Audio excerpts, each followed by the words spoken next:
ওম নমঃ শিৱায় নমস্কাৰ বন্ধুসকল পুনে এটা গুৰুত্বপূৰ্ণ ভিডিঅ'লৈ স্বাগতম জনাইছো কন্যা ৰাশি জাতক জাতিকাসকলৰ জানুৱাৰী মাহটো কিদৰে পাৰ হ'ব কেনে ধৰণৰ পৰিৱৰ্তন লৈ আহিছে সকলোখিনি তথ্য আপোনালোকে এই ভিডিঅ'টোৰ জৰিয়তে জানিব পাৰিব নতুনকৈ যদি বা আপোনালোকে প্ৰথমবাৰৰ বাবে যদি আমাৰ চেনেলটো চাইছে সাবস্ক্ৰাইব কৰি দিব ওম নমঃ শিৱায় লিখি দিব কমেন্ট বক্সত আহকচোন গুৰুত্বপূৰ্ণ ভিডিঅ'টোলৈ আগবাঢ়িছো কন্যা ৰাশি জাতক জাতিকাসকলে এই জানুৱাৰী মাহত কিছু ভাল খবৰ লাভ কৰিব পাৰে আপোনালোকৰ আত্মবিশ্বাস বৃদ্ধি পাব আৰু আপুনি সময়মতে কামবোৰ সম্পূৰ্ণ কৰিব বুলি কৈছে আত্মীয় স্বজন আৰু বন্ধু বান্ধৱীৰ সৈতে গুৰুত্বপূৰ্ণ আলোচনা হ'ব এই মাহত সকলো চিন্তা এৰি দি আপুনি লঘু মনৰ বিশেষকৈ মেজাজত থাকিব বুলি কৈছে বিশেষকৈ যুৱক যুৱতীসকলে নিজৰ কেৰিয়াৰক লৈ অতি গুৰুত্ব সহকাৰে থাকিব বুলি কৈছে এই মাহত ধ্যান ৰাখিব লাগিব পৰিয়াল ব্যৱস্থাক বিশেষকৈ লৈ কিছু উত্তেজনা থাকিব পৰিয়ালৰ কোনো সদস্যৰ স্বাস্থ্যৰ বাবে কিছু গুৰুত্বপূৰ্ণ কাম পিছুৱাই দিবলগীয়া হ'ব পাৰে বুলি কৈছে গতিকে এইখিনি ক্ষেত্ৰত কিন্তু আপোনালোকে গুৰুত্ব দিবলৈ একেবাৰে নাপাহৰিব তেওঁলোকৰ হেল্থৰ কিছু সমস্যা হ'ব পাৰে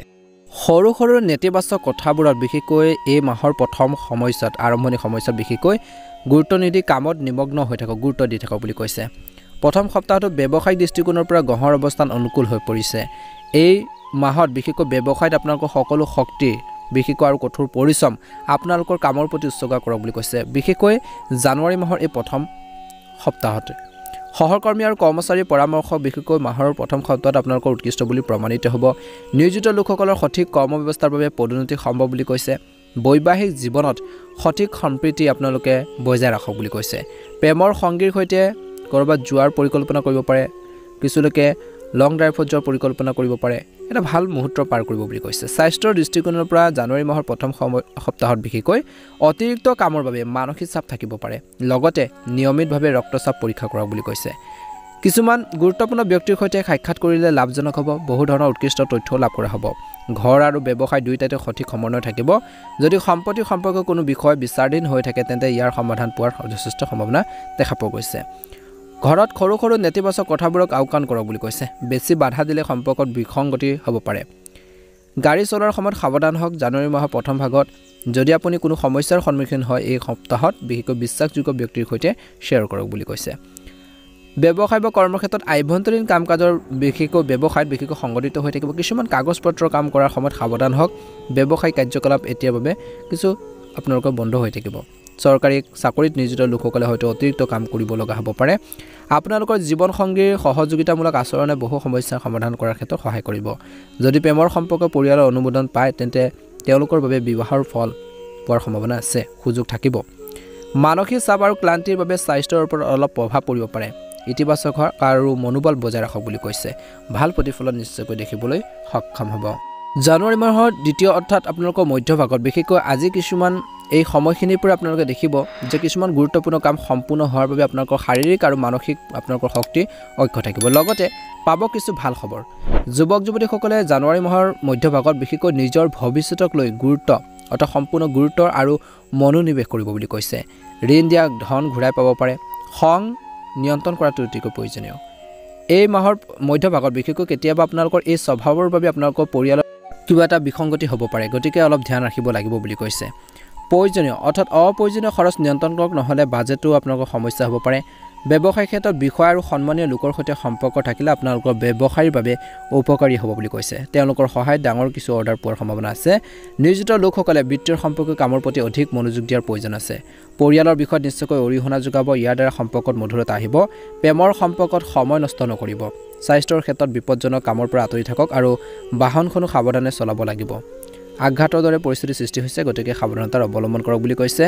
জানুৱাৰী মাহৰ দ্বিতীয় সপ্তাহৰ এই মধ্যভাগত বিশেষকৈ বিত্তীয় লেনদেনৰ সৈতে জড়িত বিষয়সমূহত আপোনালোকৰ বিশেষ মনোযোগ ৰাখক বুলি কৈছে সময় অনুসৰি আপোনালোকৰ কামবোৰ সম্পূৰ্ণ হ'ব আয়ৰ উন্নতি হ'ব বুলি কৈছে ঘৰখনত বিশেষকৈ অবিবাহিত ব্যক্তিৰ সম্পৰ্কৰো সম্ভাৱনীয়তা নতুন সম্পৰ্ক আহিব পাৰে চিন্তা নকৰাকৈ খৰখেদাকৈ কোনো সিদ্ধান্ত ল'ব নালাগে নহ'লে কিবা এটা বিপদত পৰিব পাৰে বুলি কৈছে ল'ৰা ছোৱালীৰ সমস্যাৰ বুজি পাব এই সময়খিনিত আৰু সমস্যাবোৰৰ সমাধান আপোনালোকে কৰিবৰ বাবে চেষ্টা কৰিব বুলি কৈছে ইয়াৰ ফলত তেওঁলোকৰ মনোবল বৃদ্ধি পাব এই সময়ত যিকোনো ঠাইলৈ যাত্ৰা কৰিলে সময় আৰু ধনৰ অপচয় হ'ব ব্যৱসায়ত বিশেষকৈ কোনো প্ৰভাৱশালী লোকৰ সৈতে আপোনালোকৰ সুসম্পৰ্ক গঢ়ি তুলিব বুলি কৈছে বিশেষকৈ আপোনালোকৰ কিছুমান ব্যৱসায়ী ক্ষেত্ৰত নজনা কথা জানিব পাৰিব আৰু সেইখিনি বহুত বেছি হেল্প কৰিব কৰ্মৰ ক্ষেত্ৰত ক্লায়েণ্টৰ লগত বিশেষকৈ কোমল হওক খঙত আপোনালোকৰ যদি কিছুমান কথাও কয় সিদ্ধান্ত লয় নিজৰে ক্ষতি গতিকে ধ্যান ৰাখিব কথা কওঁতে অলপ সাৱধান হওক সংৰাগবোৰ নিয়ন্ত্ৰণ কৰক বুলি কৈছে কোনো সহকৰ্মী এজনৰ লগত কিবা এটা কথা বতৰাক লৈ মতানৈক্য হোৱাৰ সম্ভাৱনা আছে স্বামী স্ত্ৰীৰ মাজত মধুৰ সম্প্ৰীতি থাকিব যৌৱনৰ বন্ধুত্ব প্ৰেমৰ সম্পৰ্কলৈ পৰিণত হ'ব পাৰে স্বাস্থ্যজনিত সমস্যাৰ বাবে প্ৰকৃতিত উত্তেজনা আৰু শুভৰ সৃষ্টি হ'ব পাৰে মানসিক শান্তি বজাই ৰাখক বুলি কৈছে যোগাসন আৰু ধ্যানৰ সহায় লওক বুলি কৈছে ব্যস্ত থকাৰ পিছতো বিশেষকৈ এই মাহত আপুনি আত্মীয় স্বজন আৰু বন্ধু বান্ধৱীৰ বাবে সময় উলিয়ালে সম্পৰ্কৰ ঘনিষ্ঠতাৰ বৃদ্ধি পাব আপোনালোকৰ ব্যক্তিগত কামো সুচাৰুৰূপে চলি থাকিব যিকোনো ঠাইতে বিনিয়োগ কৰিবলৈ এই সময়টো ভাল সময় বুলি কৈছে ধৰ্মীয় আৰু আধ্যাত্মিক ক্ষেত্ৰতো আপোনালোকৰ বিশ্বাস বৃদ্ধি পাব ধ্যান ৰাখিব লাগিব জানুৱাৰী মাহৰ মধ্যভাগত নিজৰ কামবোৰ নিজে সম্পূৰ্ণ কৰিবলৈ চেষ্টা কৰক আনৰ পৰা বিশেষকৈ সহায় আশা নকৰাই ভাল বুলি কৈছে যিকোনো কাম কৰাৰ আগতে ইয়াৰ সকলো দিশৰ ওপৰত চিন্তা কৰাটো গুৰুত্বপূৰ্ণ নিজৰ পৰিকল্পনা কাৰো আগত প্ৰকাশ নকৰিব ব্যৱসায়িক পৰিস্থিতি বৰ্তমান মধ্যমীয়া হৈ থাকিব এই সময়ত কিন্তু আপোনালোকক কৈছে যে নতুন পৰিকল্পনাৰ কথা বিবেচনা কৰিব লাগিব এই সময়ত বিশেষকৈ আপোনালোকৰ কামৰ পদ্ধতি বা কৰ্মৰ পদ্ধতিটো পৰিৱৰ্তন আনিব লাগিব বুলি কৈছে নিয়োজিত লোকসকলে নিজৰ সামৰ্থ্য অনুসৰি উপযুক্ত ফলাফল লাভ কৰিব পৰিয়ালৰ পৰিৱেশ সুদায়ক হৈ থাকিব যুৱক যুৱতীসকলে তেওঁলোকৰ প্ৰেমৰ সম্পৰ্কক লৈ সচেতন আৰু সৎ হ'ব অতি সোনকালে বিবাহৰ সুযোগ আহিব বুলি কৈছে স্বাস্থ্য ভাল হ'ব কিন্তু বৰ্তমান পৰিৱেশৰ বিৰূপ প্ৰভাৱৰ বাবে জানুৱাৰী মাহৰ মধ্যভাগত বিশেষকৈ নিজকে নিশ্চিতভাৱে ৰক্ষা কৰিলে ভাল হ'ব বুলি কৈছে জানুৱাৰী মাহৰ বিশেষকৈ তৃতীয় সপ্তাহৰ এই সময়খিনিত কন্যা ৰাশি জাতক জাতিকাসকলৰ বাবে মধ্যমীয়া দেখা পোৱা গৈছে ক'ৰবাত আবদ্ধ হৈ থকা বা পাবলগীয়া ধন ঘূৰাই পাব পাৰে দীৰ্ঘদিনীয়া আৰ্থিক সমস্যাৰ পৰা কিছু সকাহ পাব আপোনাৰ ইতিবাচক চিন্তাধাৰাই বিশেষকৈ এই তৃতীয় সপ্তাহত আপোনালোকৰ বাবে নতুন কৃতিত্বৰ সৃষ্টি কৰিব প্ৰথম উপাৰ্জন পাই আপুনি সুখী হ'ব পাৰে বিশেষকৈ যুৱক যুৱতীসকলে ধ্যান ৰাখক যিকোনো নেতিবাচক পৰিস্থিতিত শান্তিপূৰ্ণভাৱে চম্ভালিব লাগে ল'ৰা ছোৱালীৰ কিছুমান কাৰ্যকলাপৰ সন্দৰ্ভত চিন্তা হ'ব পাৰে কিন্তু বিশ্বাসযোগ্য বন্ধুৰ লগত আলোচনা কৰিলে সমস্যাবোৰ সমাধান নিশ্চয়কৈ পাব বজাৰ আদি কৰি থাকোঁতে নিশ্চয়কৈ ক্ষমতাৰ কথা মনত ৰাখিব নিজৰ বাজেটৰ কথা মনত ৰাখিব কিছুমান নতুন কৃতিত্বৰ উন্মেষ ঘটিব যাৰ বাবে আপোনালোকৰ ব্যৱসায়ত কৰ্ম বোজা আৰু দায়িত্ব বৃদ্ধি পাব বুলি কৈছে পাৰিবাৰিক জটিলতাৰ বাবে কিছুমান সমস্যা স্থায়ী হৈ থাকিব পাৰে অৱশ্যে কৰ্মচাৰীসকলৰ উপযুক্ত সহযোগিতা লাভ কৰিব ঘৰৰ মানুহখিনিৰ পৰা ছাপোৰ্ট পাব যিকোনো শুভ কাম বিশেষকৈ সম্পৰ্কীয় পৰিকল্পনা ঘৰতে বনাব পাৰে শান্তিপূৰ্ণ পৰিৱেশ থাকিব প্ৰেমৰ সম্পৰ্কত মধুৰতা থাকিব স্বাস্থ্যৰ ক্ষেত্ৰত কিন্তু এলাৰ্জিৰ বা কাঁচদি সমস্যা বা জ্বৰৰ দৰে সমস্যা হ'ব পাৰে গতিকে খোৱাবৰ প্ৰতি ধ্যান ৰাখিব লাগিব নিজৰ হেল্থৰ প্ৰতিও ধ্যান ৰাখিব লাগিব জানুৱাৰী মাহৰ এই তৃতীয় সপ্তাহত বিশেষকৈ আপুনি বিভিন্ন ক্ষেত্ৰত বা বিভিন্ন কামত ব্যস্ত হৈ থাকিব বুলি কৈছে বা ব্যস্ত ৰাখিবলৈ আপুনি সাজু হৈ থাকিব কিন্তু একে সময়তে আপুনি অনুকূল ফলাফলো পাব বুলি কৈছে মাত্ৰ আনৰ পৰা সহায় আশা নকৰাকৈ নিজে নিজৰ কামবোৰ সংগঠিত কৰক বুলি কৈছে অৰ্থনৈতিক কাম কাজত কিছু উন্নতি হ'ব আৰু দীৰ্ঘদিন ধৰি চলি থকা যিকোনো চিন্তাও কিছু পৰিমাণৰ হ'লেও কমিব বুলি কৈছে ধ্যান ৰাখক এই তৃতীয় সপ্তাহত সৰু সৰু নেতিবাচক কথা চিন্তা নকৰাকৈ সমাধান বিচাৰিবলৈ চেষ্টা কৰক ল'ৰা ছোৱালীৰ শিক্ষাৰ লগত জড়িত যিকোনো কামত বহুত সময় কটাবলগীয়া হ'ব পাৰে বেছিকৈ দেখুৱাবলৈ চেষ্টা নকৰিব এই সময়ত কলৈকো স্থানান্তৰিত হোৱাটো বাঞ্ছনীয় নহয়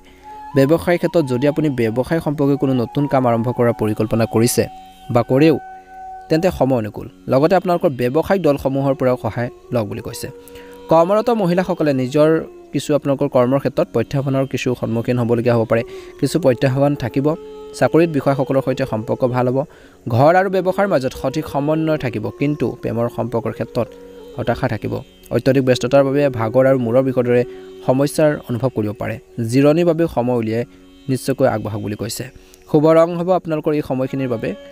নীলা ৰং আৰু শুভ সংখ্যা হ'ব 3 জানুৱাৰী মাহৰ শেষৰ সপ্তাহলৈ আপোনালোকৰ কেনেধৰণৰ পৰিৱৰ্তন লৈ আহিছে এই সময়খিনিত কৈছে যে কিছুদিনৰ পৰা চলি থকা যিকোনো সমস্যাৰ বিশেষকৈ সমাধান হ'বলৈ ওলাইছে অৰ্থাৎ জানুৱাৰী মাহৰ শেষৰ ফালেলৈ কিছুমান সমস্যাৰ সমাধান হ'ব নিজৰ কামৰ প্ৰতি বিশেষকৈ এই মাহৰ শেষৰ ফালেলৈ আপোনালোকে সচেতন আৰু মনোনিৱেশ কৰাটোৱে আপোনাক বিশেষকৈ নিশ্চিতভাৱে সফলতা প্ৰদান কৰিব অভিজ্ঞ লোকৰ সৈতে যোগাযোগত ৰাখক বা যোগাযোগ থাকক আপোনালোকে টাৰ্মছ ৰাখক ইয়াৰ দ্বাৰা আপোনালোকৰ মতাদৰ্শকো সলনি হ'ব ধ্যান ৰাখক আপোনালোকৰ ওচৰৰ কোনোবা এজনৰ সমালোচনাত আপুনি আঘাত পাব পাৰে কাকো বেছি বিশ্বাস নকৰিব বা নিজৰ পৰিকল্পনা শ্বেয়াৰ নকৰিব বৰ্ধিত খৰচ বা বাঢ়ি থকা খৰচ বন্ধ কৰাটো প্ৰয়োজনীয় নহ'লে সমস্যা বাঢ়িব পাৰে ছাত্ৰ ছাত্ৰীসকলে পঢ়া শুনাৰ পৰা বিচলিত হ'ব পাৰে ষ্টাডি ক্ষেত্ৰত গুৰুত্ব দিব লাগে বুলি কৈছে এই জানুৱাৰী মাহত ব্যৱসায়ৰ ক্ষেত্ৰত পৰিস্থিতি একে থাকিব অংশীদাৰিত্বৰে ব্যৱসায়ৰ ক্ষেত্ৰত স্বচ্ছতা বজাই ৰাখক সকলো ক্লিয়াৰ কৰি ৰাখক অলপ ভুল বুজাবুজি সম্পৰ্কত বিভাজনৰ সৃষ্টি কৰিব পাৰে নিয়োজিত লোকসকলে বিত্তীয় সম্পৰ্কে যি ধৰণৰ কামবোৰ আছে অতি সাৱধানে কৰিব লাগে আপোনালোকৰ কৈছে যে নথিপত্ৰ সুৰক্ষিত কৰি ৰাখক স্বামী স্ত্ৰীৰ মাজত সুখৰ সম্পৰ্ক থাকিব ঘৰতো থাকিব শান্তি এটা পৰিৱেশ প্ৰেমৰ সম্পৰ্ক হয়তো বিবাহৰ বাবে পৰিয়ালৰ অনুমোদন লাভ কৰিব পাৰে স্বাস্থ্য ভাল হ'ব কেৱল অত্যধিক ব্যস্ততাৰ বাবে ভাগৰে আপোনালোকৰ ঠাই ল'ব পাৰে আপুনি হয়তো আপোনালোকৰ কৈছে যে সামাজিক আৰু ৰাজনৈতিক কাম-কাজৰ পৰা কিছু কৃতিত্ব লাভ কৰিব পাৰে যিসকলে সামাজিক বা ৰাজনৈতিক ক্ষেত্ৰত জড়িত হৃদয়তকৈ মনেৰে সিদ্ধান্ত লোৱাটোৱে আপোনালোকৰ দৈনন্দিন কাম-কাজ সংগঠিত কৰি ৰাখিব যিকোনো পুৰণি ঋণৰ ধন বিশেষকৈ বা চাহিদা অনুসৰি উদ্ধাৰ কৰিব পাৰে অচিনাকি মানুহৰ লগত বিশেষকৈ কিছুমান যুক্তিকৰ কথা পাতোতে বা কিছুমান সিদ্ধান্ত লওঁতে সাৱধান হোৱাটো প্ৰয়োজন আছে আপোনালোকৰ খৰচ কিন্তু নিয়ন্ত্ৰণ কৰক এই মাহত ইয়াৰ ফলত কিন্তু আপোনালোকৰ বিত্তীয় ব্যৱস্থাৰ বহু পৰিমাণে উন্নত হ'ব ছাত্ৰ-ছাত্ৰীৰ মাজত একাগ্ৰতাৰ অভাৱো হ'ব পাৰে সম্পত্তিৰ সম্পৰ্কৰে যিকোনো সিদ্ধান্ত বিশেষকৈ ল'লে মনত ৰাখি আপোনালোকে কামখিনি কৰক বুলি কৈছে অৰ্থাৎ সিদ্ধান্ত লওঁতে সতৰ্কতা অৱলম্বন কৰিব লাগিব ব্যৱসায় বা কৰ্মৰ ক্ষেত্ৰত গুৰুত্বপূৰ্ণ সিদ্ধান্তবোৰ লওঁতে অলপ সাৱধান হওক বুলি কৈছে আপোনালোকৰ সৰু অসাৱধানতাৰ বাবে এটা ডাঙৰ অৰ্ডাৰ বাতিল হ'ব পাৰে আয়কৰ শুক্ল আদিৰ লগত জড়িত কিছু অসুবিধাৰ সৃষ্টি হ'ব পাৰে সেয়ে আপোনালোকৰ নথিপত্ৰ আদি ভালদৰে সংগঠিত কৰি ৰাখক বৈবাহিক সম্পৰ্কত মধুৰতা থাকিব পৰিয়ালত বিশেষকৈ আপোনালোকৰ প্ৰাধান্য হ'ব সন্ধিয়া কিছু মনোৰঞ্জন বা বিশেষকৈ ৰাতি আহাৰ গ্ৰহণৰ কাৰ্যসূচী বনাব পাৰে জানুৱাৰী মাহৰ শেষৰ সপ্তাহত স্বাস্থ্যৰ দৃষ্টিকোণৰ পৰা বিশেষকৈ এই সময়খিনিত সময় অনুকূল ইমান এটা নহয় বুলি কৈছে মানসিক চাপ থাকিব হতাশাৰ আৰু ঋতুভিত্তিক ৰোগৰ পৰা যিমান পাৰে আঁতৰি থাকক বুলি কৈছে ভাল প্ৰতিফলন দেখিবলৈ সক্ষম হ'ব সকলোৰে জানুৱাৰী মাহটো সুন্দৰভাৱে পাৰ হওক মনৰ ইচ্ছাবোৰ পূৰণ হওক আপোনালোকৰ সুস্বাস্থ্য কামনা কৰিছোঁ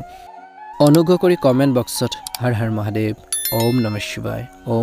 লিখি দিব আপোনালোকৰ সুস্বাস্থ্য কামনা কৰিছোঁ বছৰটো সুন্দৰভাৱে পাৰ হওক ওম নমঃ শিৱায়